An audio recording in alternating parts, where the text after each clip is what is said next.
আমরা তো সবসময় মিষ্টি পিঠা খেয়ে অভ্যস্ত। আজকে একটু ভিন্নধর্মী ঝাল পিঠার রেসিপি আপনাদের সাথে শেয়ার করব। আশা করছি আপনাদের কাছে খুবই ভালো লাগবে। এভাবে এই পিঠাগুলো তৈরি করে আপনারা কিন্তু 10 থেকে 15 দিন পর্যন্ত চাইলে সংরক্ষণ করেও রেখে দিতে পারবেন। এখন কথা না বাড়িয়ে দেখে নেই আমি কিভাবে এই ঝাল পিঠাগুলো তৈরি করলাম। মাংস দিয়ে এই ঝাল পিঠাগুলো তৈরি করার জন্য প্রথমে একটা ফ্রাই প্যানে পর্যাপ্ত পরিমাণ তেল দিয়ে দিছি। দিয়ে দিলাম কিছুটা পরিমাণ গোটা গরম মশলা, দিয়ে দিলাম হাফ কেজি পরিমাণ পেঁয়াজ কুচি। এখন এই পেঁয়াজটাকে খুব ভালোভাবে একটু ভেজে নিতে হবে। আমি এখানে 1.5 কেজি পরিমাণ মাংসের কিমার জন্য হাফ কেজি পরিমাণ পেঁয়াজ কুচি ব্যবহার করছি। আপনারা চাইলে পেঁয়াজের পরিমাণটা বাড়িয়ে বা কমিয়ে দিতে পারেন। পেঁয়াজটা যখন এইরকম ভাবে ভাজা হয়ে যাবে ওই পর্যায়ে এসে এখানে আমি দিয়ে দিব 3 চামচ পরিমাণ আদা আর রসুন বাটা। এখন এই আদা রসুন বাটাটাকে খুব ভালো করে একটু ভেজে নিতে হবে। আদা রসুনটা ভাজলে কিন্তু আদা রসুনের একটা এক্সট্রা যে গন্ধ থাকে ওইটা থাকে না, আর খেতেও ভালো লাগে।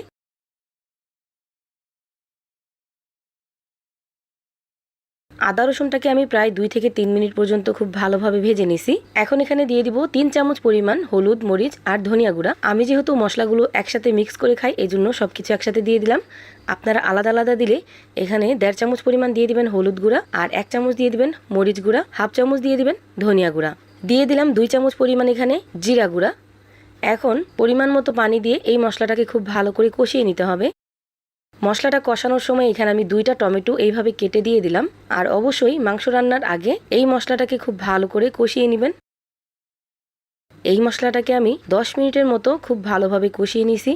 দেখতেই পাচ্ছেন মশলাটা কিরকম হয়েছে। মশলাটা যখন খুব ভালোভাবে কষানো হয়ে যাবে ওই পর্যায়ে এখানে আমি দিয়ে দিলাম আগে থেকে কিমা করে রাখা মুরগির মাংস। মুরগির মাংসটাকে আমি কিভাবে কিমা করছি একটু বলে দেই। জাস্ট একটু লবণ দিয়ে সেদ্ধ করে তারপর থেতো করে নিছি। আর এভাবে কিন্তু কিমাটা একদম পারফেক্টলি রেডি হয়ে গেছে। এখন এই মাংসের কিমাটা দিয়ে খুব ভালোভাবে মিশিয়ে নিব। মিশিয়ে নেওয়ার পর এখানে আমি পানি দিয়ে দিব, আর পানিটা দিয়ে এই মাংসটাকে রান্না করে নেব।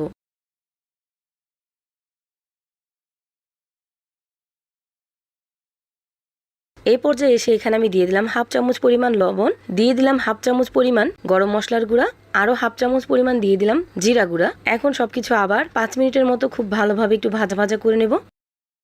এই মাংসটা যদি খুব ভালোভাবে রান্না করেন তাহলেই কিন্তু পিঠাগুলো খেতে ভালো লাগবে। এই জন্য চেষ্টা করবেন এই মাংসটাকে খুব ভালোভাবে ভাজা ভাজা করে নেওয়ার জন্য। এভাবে আমি আরো 5 মিনিটের মতো রান্না করে নিছি। আর এই তো দেখতেই পাচ্ছেন মাংসটা কিন্তু একদম পারফেক্টলি রেডি। এখন আমি পিঠার জন্য পিঠার কাই করে নেব বা পিঠার ডোটা তৈরি করে নেব। পিঠার ডো তৈরি করার জন্য একটা ফ্রাই প্যানে আমি ফুটন্ত গরম পানি দিয়ে দিলাম। এখানে 2 কাপ পরিমাণ ফুটন্ত গরম পানি আছে। দিয়ে দিলাম পরিমাণ মতো লবণ, এখানে 1 চামচ পরিমাণ লবণ আছে। দিয়ে দিলাম 1.5 কাপ পরিমাণ শুকনো চালের গুঁড়া। এখন এই চালের গুঁড়াটাকে খুব ভালোভাবে একটু মিশিয়ে নিব। চুলার আঁচটা কমিয়ে আমি 2 থেকে 3 মিনিটের মতো খুব ভালোভাবে নেড়ে চেড়ে মিশিয়ে নিছি। আর এটা যেহেতু ভিজা চালের গুঁড়া এই জন্য ঢেকে রান্না করতে হবে না। এই পর্যায়ে সেখানে আমি 1 কাপ পরিমাণ দিয়ে দিলাম আটা।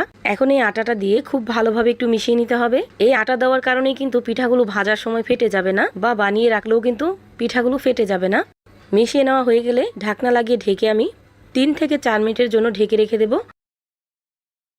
2 থেকে 3 মিনিট পর এই ডোটাকে একটা বলে নিয়ে নিব। এখন গরম অবস্থায় এই ডোটাকে খুব ভালোভাবে মথে নিতে হবে। আর এতে দেখতেই পাচ্ছেন এই ডোটাকে আমি ঠিক এইভাবে খুব ভালোভাবে সফট করে মথে নিছি। দেখতেই পাচ্ছেন এই ডোটা কতটা পারফেক্ট হয়েছে মাশাআল্লাহ। অবশ্যই ডোটা একদম পারফেক্টভাবে তৈরি করবেন। এখন আমি এখান থেকে ছোট্ট একটা লেচি কেটে নিলাম। এখন পাতলা করে একটা রুটি বেলে নেব।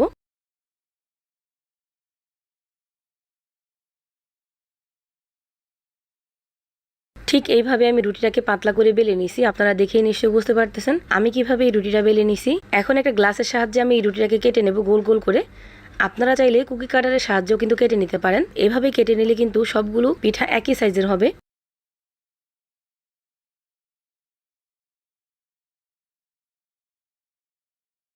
এভাবে আমি সবগুলোই কিন্তু বানিয়ে নিব।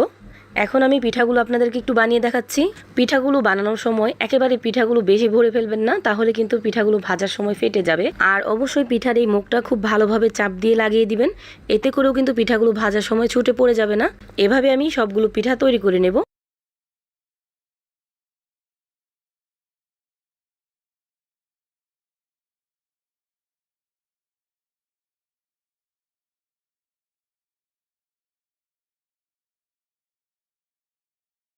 এইভাবে আমি প্রথম অবস্থায় যেই পিঠাগুলো বানাবো সাথে সাথে এই পিঠাগুলো ভেজে নেব। এই জন্য একটা লোহার কড়াইয়ে আমি পর্যাপ্ত পরিমাণ তেল দিয়ে দিলাম। আর তেলটা যখন খুব ভালোভাবে একটু গরম হবে ওই পর্যায়ে আমি পিঠাগুলো দিয়ে দিব। আর পিঠাগুলো দিয়ে দেওয়ার পর চুলার আঁচটা কমিয়ে দিতে হবে, তাহলেই কিন্তু পিঠাগুলো মচমচে হবে।